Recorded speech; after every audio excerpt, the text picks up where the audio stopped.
Red রোডে সেনার মহড়া চলাকালীন ফের দুর্ঘটনা, ফিরল 10 বছর আগের ভয়াবহ স্মৃতি। পুলিশের গার্ডরেলে ধাক্কা, বেপরোয়া গাড়ির।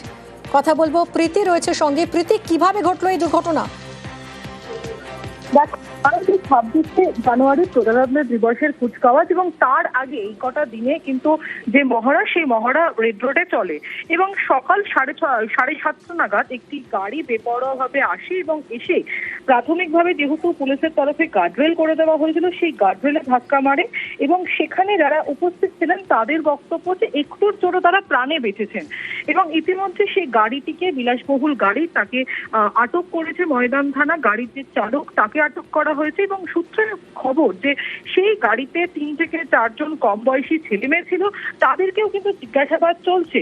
এবং তোমাকে যেমনটা বলছিলাম যে যেহেতু গার্ডরেলে ধাক্কা মেরেছে, সেহেতু কারোর এখনো পর্যন্ত হতাহতের কোনো খবর নেই, কেউ অ্যাফেক্টেড হয়নি।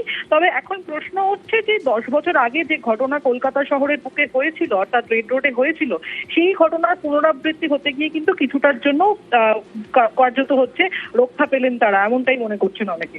ধন্যবাদ প্রীতি।